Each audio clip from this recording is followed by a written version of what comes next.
Hey, Marley, Hey, Ellen. I'm going to play a song for you. Okay. Morning sickness, endometriosis, menopause, migraines, PCOS. What's happening to your body? We don't know because we've never really studied the female body. Female body. Say it's all in my head, but the research is quite spotty. No, we've never really studied the female body. I go to the doctor to get dismissed. Try losing weight, you're just anxious. That's fine, that's cool, I'm not pissed. Just wait 10 years for a diagnosis. Psychosomatic, you're so dramatic. Hysterical, emotional, hormonal, erratic. Heart disease, chronic fatigue, depression and anxiety. Do you have pain? No, you don't, because we've never really studied the female body. Female body. More mysterious than the Illuminati. No, we've never really studied the female body. It's just like a man's body, but with boobs. We've never really studied the female body. It's just like a man's body with boobs. With boobs. With boobs. Just with boobs. It's not like we don't know this, but Right. we have a great episode coming up. We wanted to record a quick little intro to it, but Yeah. we've never really studied the female body. And what we've noticed is that there's not a lot of resources out there for people who are cycling with uteruses, who are trying to figure out how to be comfortable on a ride or what to do differently. So how does that song make you feel? It's funny, but it makes me angry because it's so true. And I think about what I went through over the years, super heavy periods to mental health issues to just weird stuff. And I haven't even had a baby. As far as like female bodies go, mine's pretty simple. Like Straightforward body. straightforward body. And still like getting doctors to take you seriously is really challenging. I appreciate that she presented it in a humorous way. That was Fair Day on Instagram, by the way, in case you hadn't heard that song yet. But I thought it was wildly accurate and very affirmative. It is. It is. So, as you'll hear on this episode, we talk about all things cycling with a uterus, from being pregnant to dealing with your period. And just a quick caveat here, you'll hear us have a discussion about period underwear.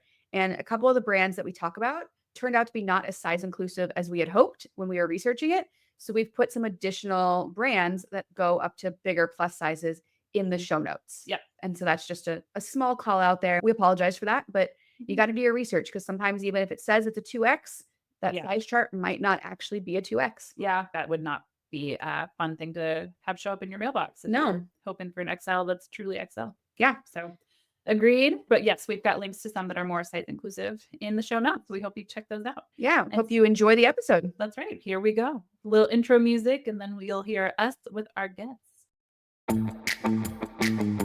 Welcome to All Bodies on Bikes, the podcast, where all bodies are good bodies, all bikes are good bikes, and all rides are celebrated. All Bodies on Bikes is a movement to create and foster a radically inclusive bike community. So join your hosts, I'm Ellen, And I'm Marley. as we explore the complexities of the biking world.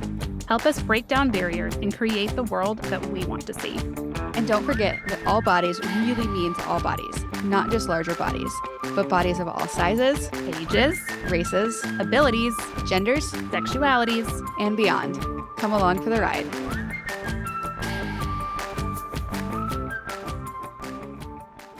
Today, we are talking about riding while pregnant, and we are also, because it's wildly related, going to talk about riding on your period. So Yes. I recruited my friend and neighbor and all-around wonderful person, Rachel Epler, who is here with me in Kansas City. She's my neighbor. She is a business director at a local hospital system and a master gardener, and she also has a kid who's similar to my kid's age and another kid who's your baby. God, she's not really a baby anymore, but she's not. Is she 18 months? 20, yeah. 20 months. We both rode while we were pregnant, and now we are riding with children, and our periods have been with us since we have been mature people with uteruses. So I will say, though, before we jump into things, while we are talking about health-related things, not a single one of us on this call is a doctor. And every pregnancy is unique, and every kid is unique, and every period is unique. So grains of salt all around, but we're hoping to just kind of talk through a lot of this because, as Marley learned and as I learned when I was pregnant, and as Rachel, you might have learned or not, there's not a central spot on the internet that has brought all of this together, let alone is in agreement on what should happen while you are cycling while bleeding, cycling while pregnant, or cycling with kids. So Yeah. hi, Rachel. That was a long-winded way of saying hello and welcome to the show. Hi, thanks for having me. You might notice that Ellen is being very intentional with the language that we are using. We have not said cycling while being a woman. We're specifically saying cycling with a uterus or riding with a uterus because we know that people of all gender expressions have uteruses and experience pregnancy and experience periods. So that is a very intentional choice on our part. And we can get into that later if we want to, but just wanted to point that out at the top of the show. Yes, a valid point. I do identify. I don't know if I've actually said my pronouns on this show. I identify as she, her. And Rachel, do you want to share yours too? Also she, her. And Marley, she, her as well. But I have a lot of friends who are non-binary. I even have a couple friends who use he, him pronouns and are transgender men who have given birth in their assigned female at birth bodies. So this runs the specter of humanity, and we're excited to talk about it today. So this was, Marley, when you asked me what all bodies meant to me, this was the first thing I said, because it's one of the ways that I think I have felt outside of the cycling world during my cycling experience. I was pregnant in 2020, which is right when I moved back from living in London. And like you do when you're early pregnant, you Google all the things. You have suddenly developed a freckle on your left cheek. And is this related to pregnancy? And the internet doesn't fucking know.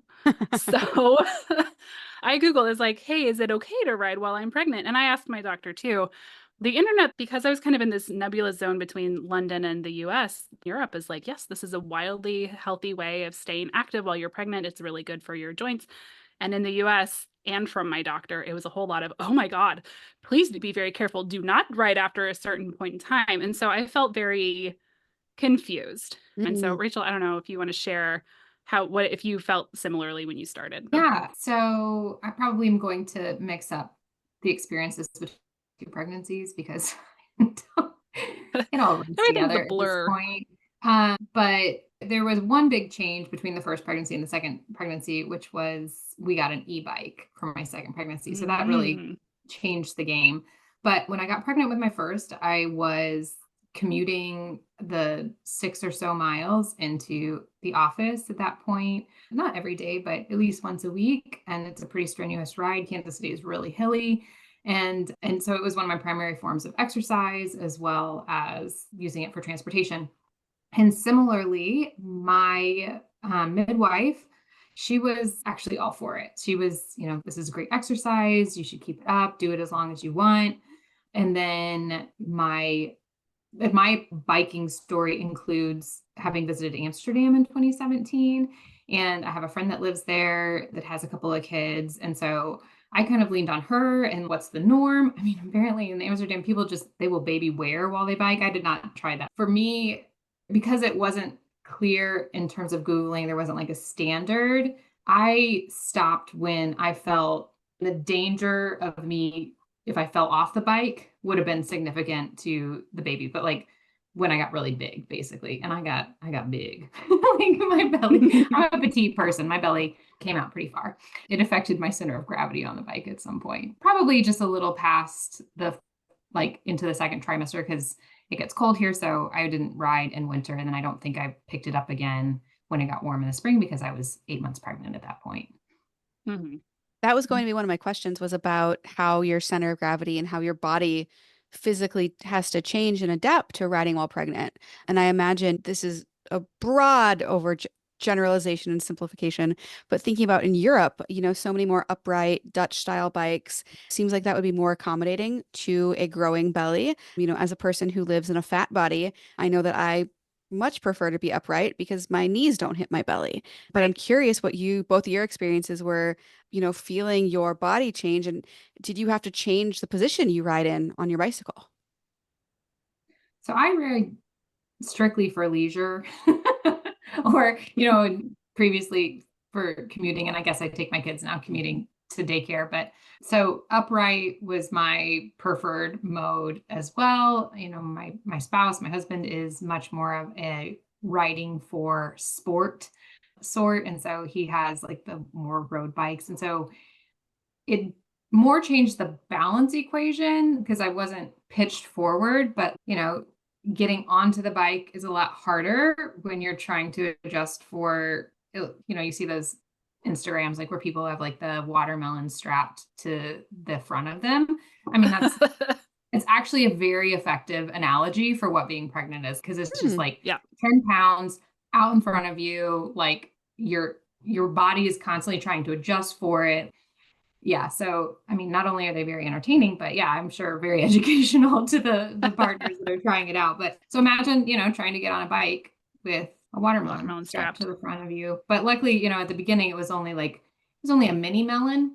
And so I think one of the more limiting factors was like in my first trimester in both pregnancies, I had pretty significant morning sickness and that lasted all day. And so I just didn't feel like getting off the couch, let alone getting on a bike. So yeah, totally possible to work around. Oh, I will say one other thing with the body changes is I did feel like one of the weird things about pregnancy is it like makes you more awkward because your joints are like literally loosening to accommodate having this baby. So your joints are loosening and your center of gravity is thrown off. And that did affect my confidence while cycling because I didn't feel as confident in like my reaction times. You kind of couldn't trust that your body, if you were to set your foot down really fast, is that suddenly going to roll your ankle?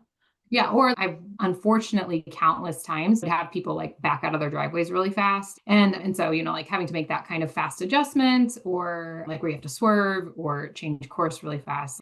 Because of like that insecurity, I think I chose different routes or maybe didn't take on as ambitious rides because I wasn't as confident. Yeah, that matches a lot of what I was like, what happened to me. I felt fine, thank God, through my whole pregnancy. So I was on a drop handlebar bike until the winter and then didn't ride over the winter. And then I was probably like second trimester basically through the winter because my kid was born in mid-June. And so then by the time winter ended, I have a very different shaped body. And so I think I just switched over more to the bike share bikes here, which are the step through, and it's an e-bike, which all made a huge difference. But so I guess I don't think I had to even attempt to get on my road bike while I had a watermelon metaphorically / literally strapped, like very permanently strapped to me at that point in time. I feel like I would have probably just bumped the top bar with my belly at that point. So one of the funny things was in my second pregnancy, we had an e-bike at that time, but I also had a 2-year-old. And so, and we were commuting her into her daycare school. And it was really important to me to keep doing that because it was like such a special time together, and like aware of the fact that this was like a limited time of her being an only child. But she had a front mounted seat. And so in the second pregnancy, like the seat got in the way. Oh, and you also many people get much bigger, much faster in your second pregnancy. And so like I looked like 5 months pregnant before I was out of my first trimester in my second pregnancy. And so like my belly was already like out there. And so my belly was like in the mix with her seat. And then you had the knees. And so I think if we hadn't had the e-bike making it the whole experience much easier, I don't know that I would sure try to fight through it. Yeah, that makes sense. That's a good tip though for folks who are considering biking while pregnant is that an e-bike does make things so much easier.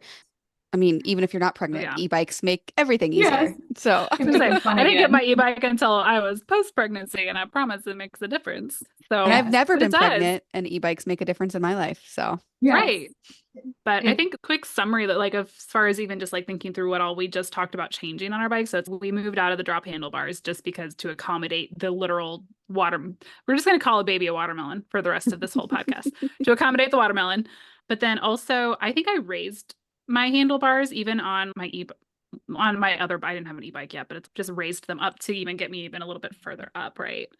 And then I would have done this on my road bike, I think, but my hips got so wide towards the last trimester. The e-bikes here, the rideshare bikes here are wide.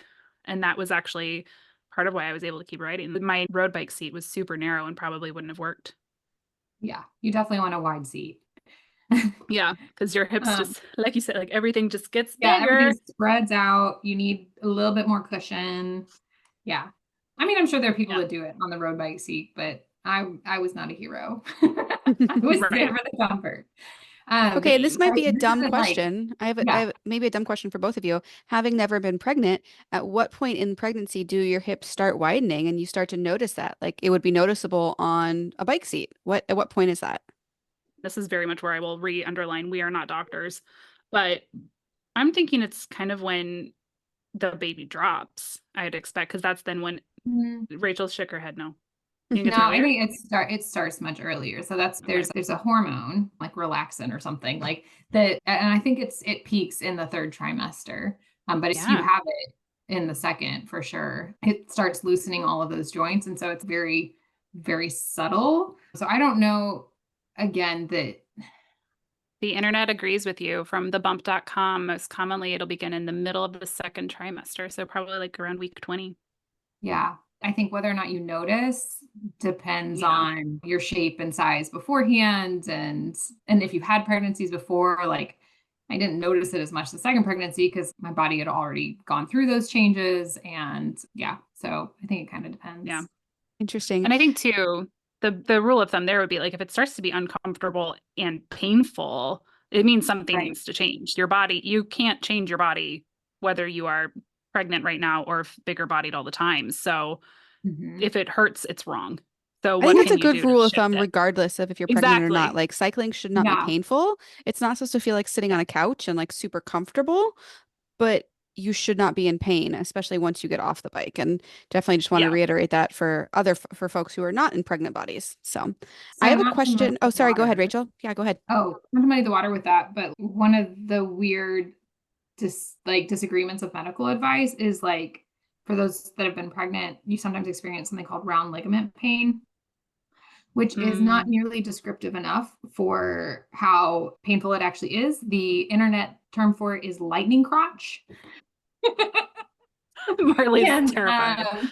And so that's one of those things that it is painful. It's usually like quick spasm, but activity can aggravate it because you're stretching those ligaments more.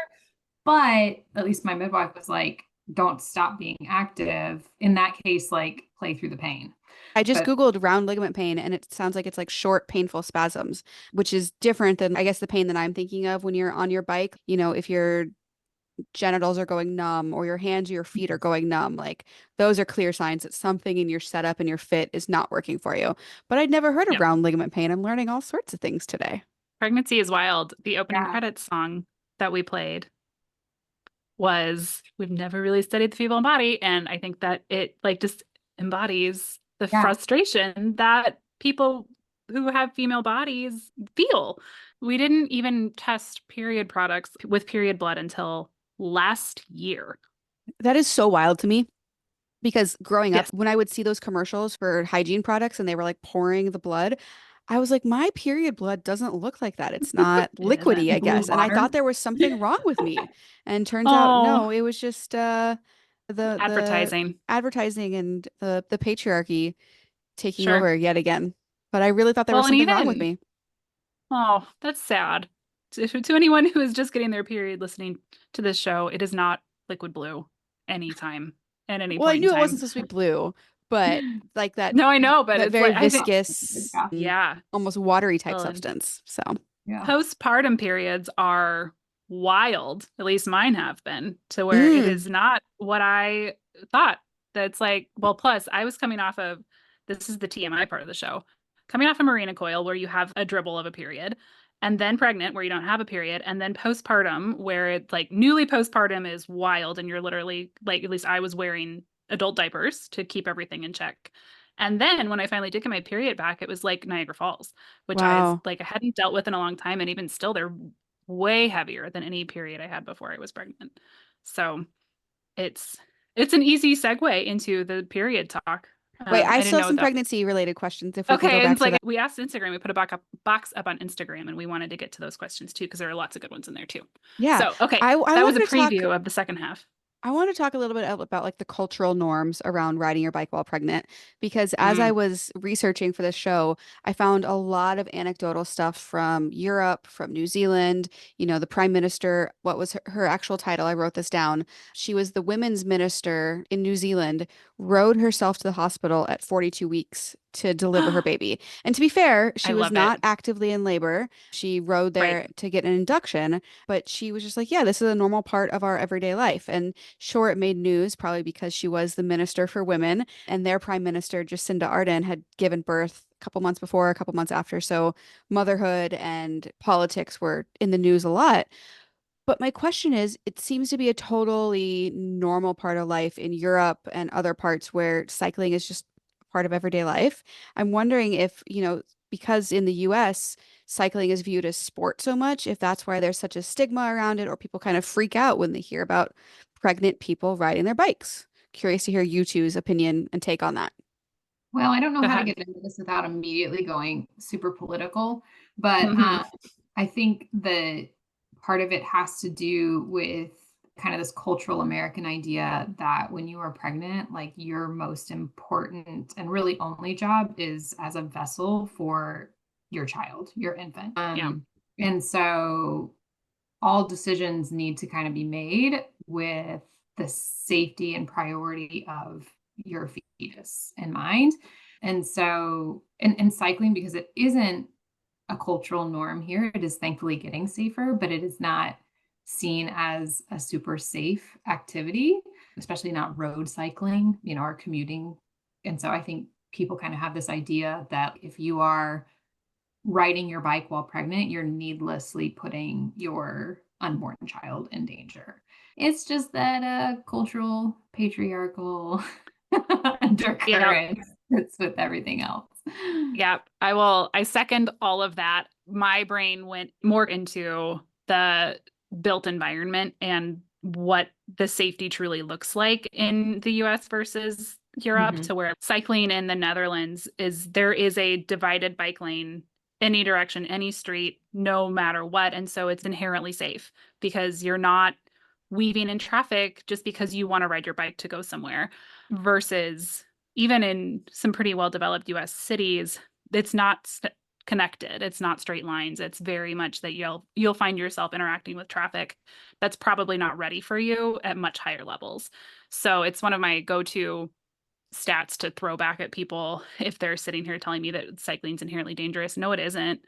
Cars are dangerous to cyclists. So if you're much more likely to get in a car accident in your life than you are, even as an avid cyclist, to have it be something that changes your life than if you're riding a bike. And so it isn't inherently dangerous. It feels like it if you aren't used to it. And a lot of America is not used to it. So it feels very scary. And then layer on everything Rachel said about now you're thinking for two, and now you're making all these decisions as if you weren't making that decision for yourself the whole time, as if you were, well, it's fine to risk your own life. We're not going to warn you about risking your own life, but there's a baby. And now it's different, which your brain chemistry is also wildly concerned about that baby immediately. But it's also, I think a lot of my perspective of being pregnant was like, people assumed that I wanted to give up a whole lot of autonomy, and I felt fine. If I didn't have the visible watermelon below me, I would have told you I'm not pregnant, because I felt that normal physically and mentally throughout my entire pregnancy. And so like for people to come up to me and be assuming that I want to be doing things differently got under my skin. But That is totally understandable. Yeah. yeah. So I feel like we Yeah. got on a soapbox off of what you actually asked. I think you explained it really well. And I think that explanation makes perfect sense, both with the built environment and our views of pregnant people, that there only exist as a vessel. So I think both of those made a ton of sense. Yeah, it's just Yeah. something interesting to think about. Well, I'm curious before we move on to the bleeding part of the show, if either of you have tips that you want to share for maybe folks who are pregnant and curious about riding their bikes, or are thinking about becoming pregnant and like to ride their bike a lot and are worried about that impeding it. What are some tips that you would share to make cycling while pregnant more enjoyable? Well, yeah, E-bike. e-bike if you can afford it, Yeah. or you have a city bike share program. One thing that was kind of weird that I didn't know was a pregnancy thing until it happened to me is carpal tunnel. You can get Mm. I actually, in my first pregnancy, had carpal tunnel so severely that I ended up with nerve damage in both hands that took Oh about my 6 months gosh. to repair. And as you can imagine, that makes riding a bike much more difficult. And so it is not cool, but wrist guards and also do it early. Because I, one, kind of didn't realize what was happening. Two, I was in denial about it. And so I just didn't start wearing them because they're super dorky. But get your carpal tunnel wrist guards, like sleep in them, sleep in both sides, and keep doing it, because it can really negatively impact your cycling experience. And then obviously everything else that comes with not being able to have feeling in your fingers. Sure. Yeah, I would say, I think everything we've mentioned about adjusting your bike, and maybe my recommendation would be check in with yourself every so often and make sure this is a decision you still want to be making. It's a very personal decision. And just about everything in pregnancy and in parenting is where are you on this spectrum? Is everything feeling safe still? Do you feel comfortable? If you're going to go crazy, if you're not riding, what can you be doing to keep yourself? So I think that's where I'd go. Cool. We got a few questions. I like being the one to ask because I feel like both of you are the experts on this. As somebody who has never been pregnant, I don't feel like I have a lot to contribute to this part of the show. So I will ask the questions if that's okay. Thank you. So one of the questions is actually, how should someone approach getting back on after birth? Rachel, you look like you've got thoughts. I do have thoughts. Also had two wildly different experiences. So my first pregnancy, I had an episiotomy, and which for the yes, non-birthing public is?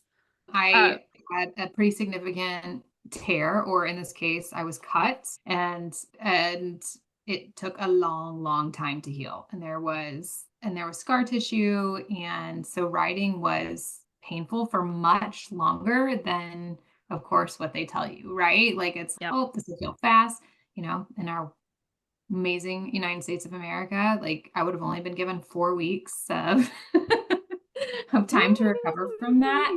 But I was also like, and I experienced this in both pregnancies, but like really itchy to be active.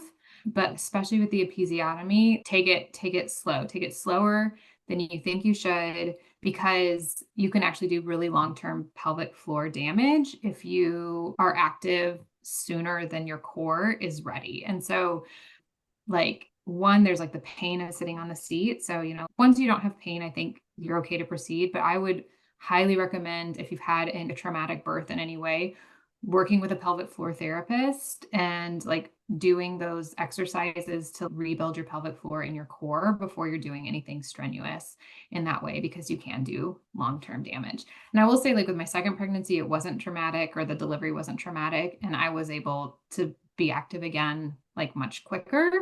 But because I had that framework for knowing like the importance of pelvic floor health, I went a lot slower than my body was, like, again, itching to be active after having not been active for so long.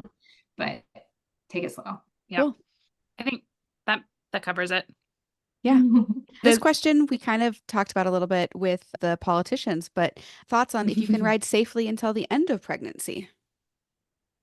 I think so. Yeah. Again, it has a lot to do with just your comfort levels, but there's no reason, if you feel like you have a safe environment and your body is up for it, that you shouldn't be able to ride throughout the entire pregnancy.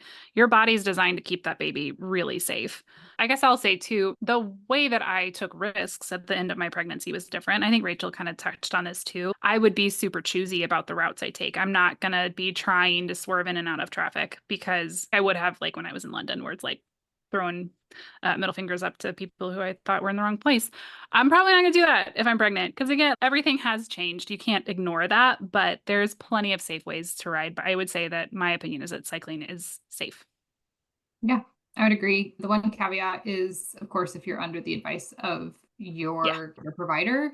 Like on my second pregnancy, I was on bed rest the last 7 weeks or so of my pregnancy, which,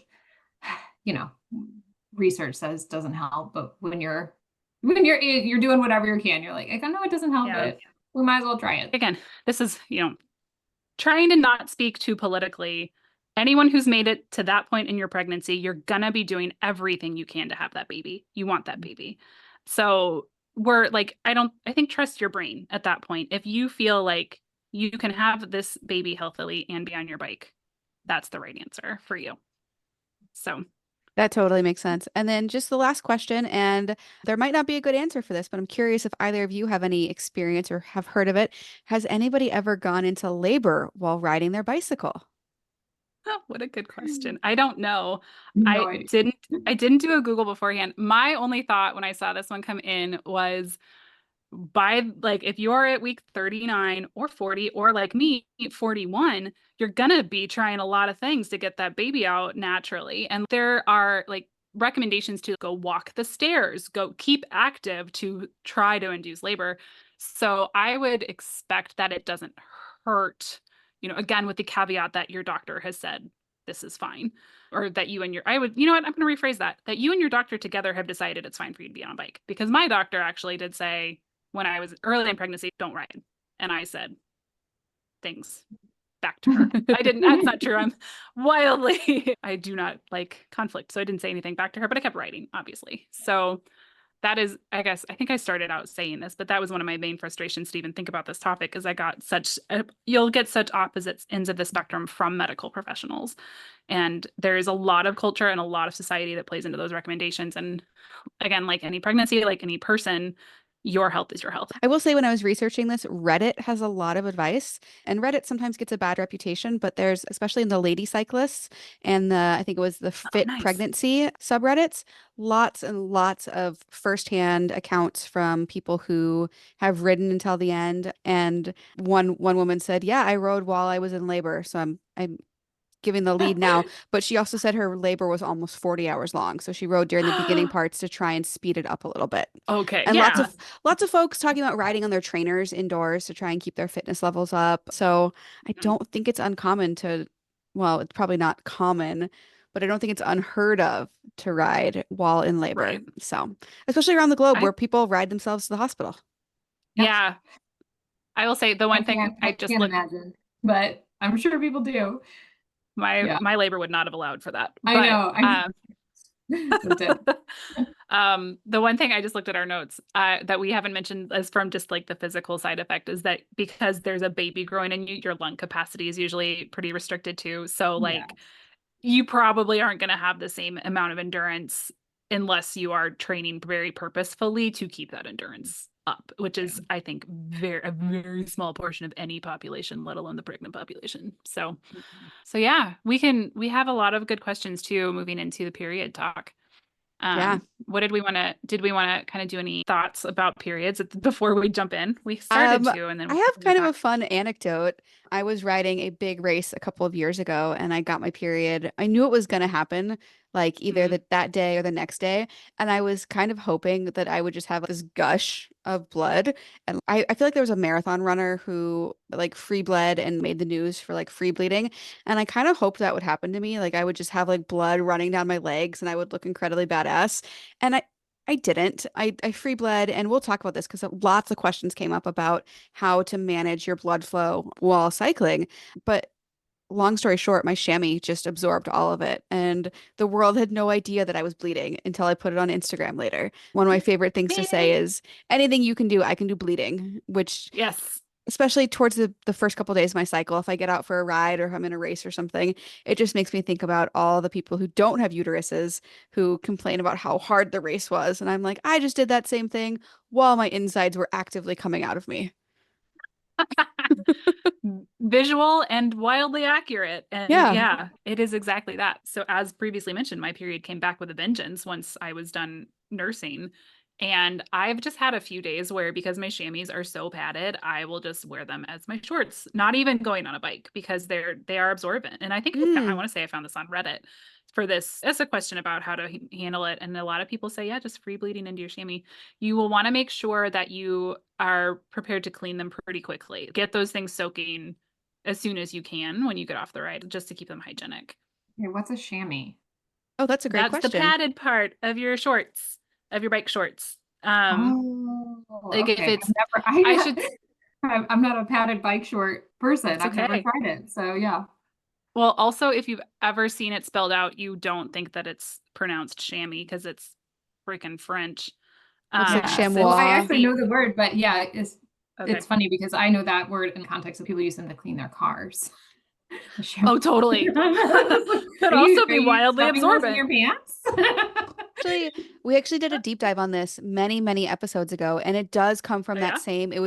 So the chamois in bike shorts was originally leather, and over the years it has evolved into kind of the absorbent thick, dense foam that we know it as today. But originally, the first cycling chamois were like leather hides, basically.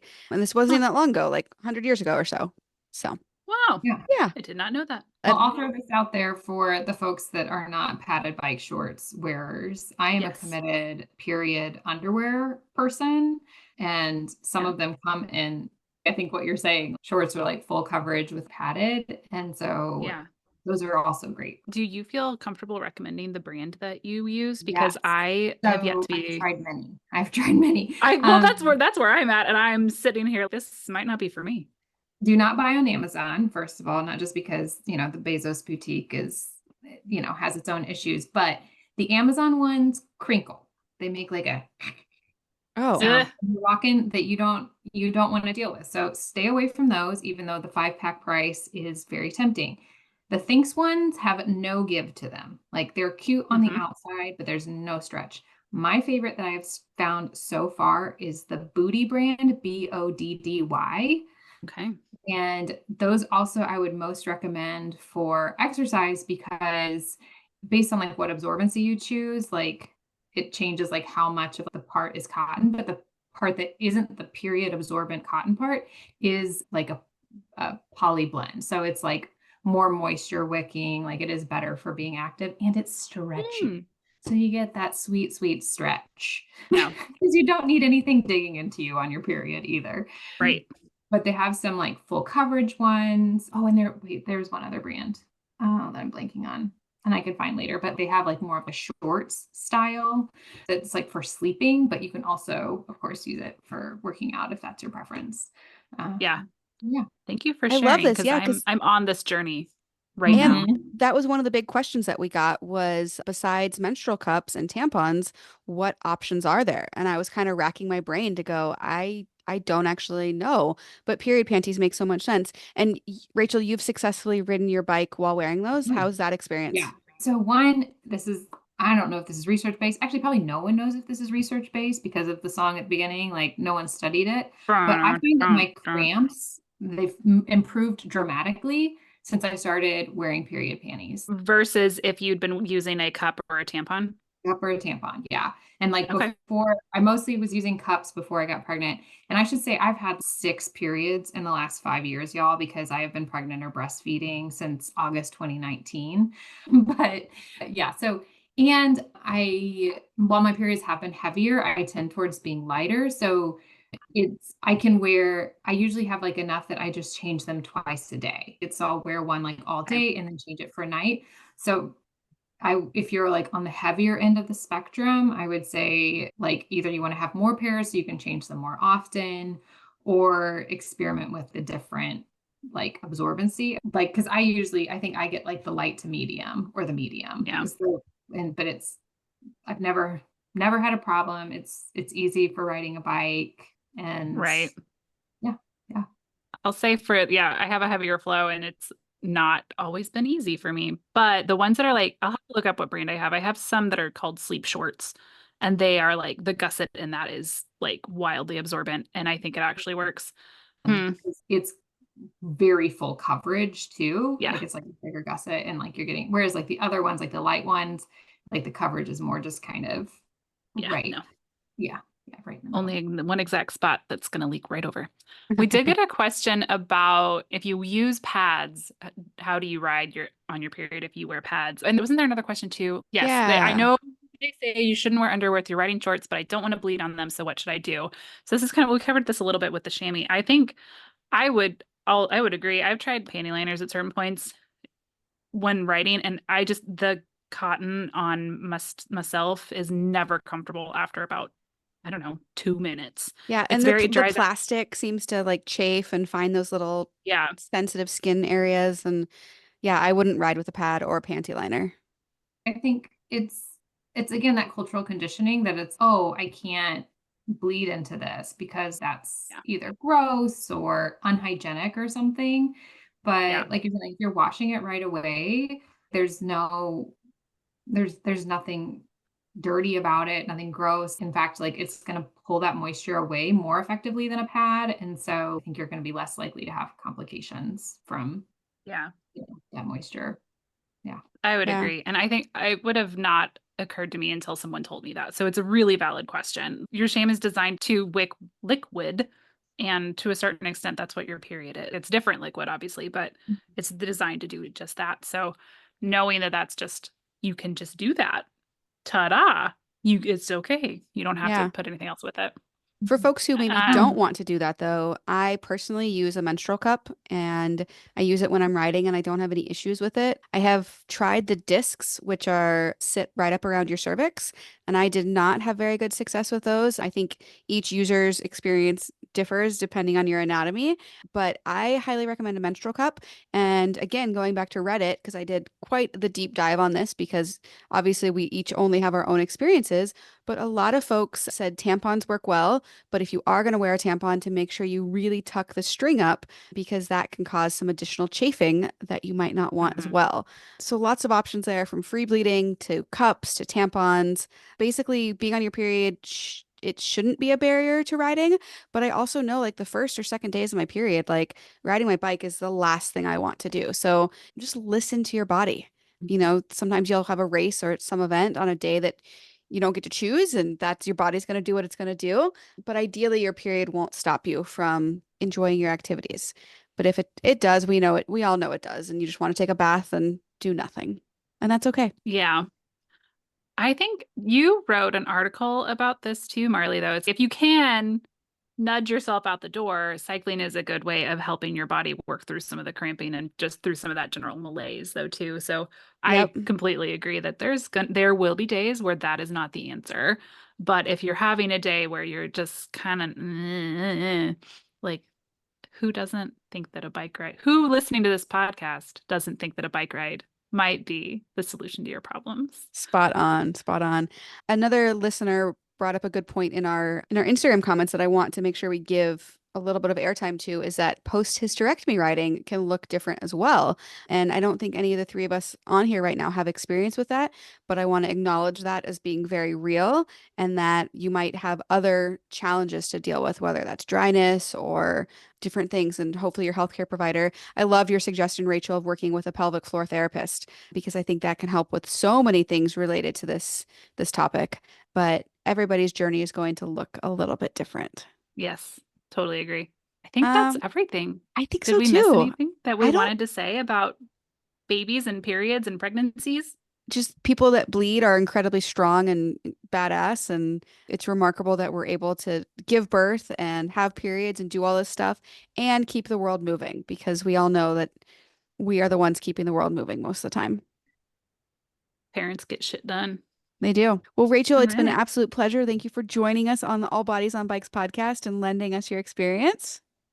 Thanks for having me. It was great to meet you, Marley. Yay. Great to meet you. And until next time, this has been Marley and Ellen on the All Bodies on Bikes podcast. Bye.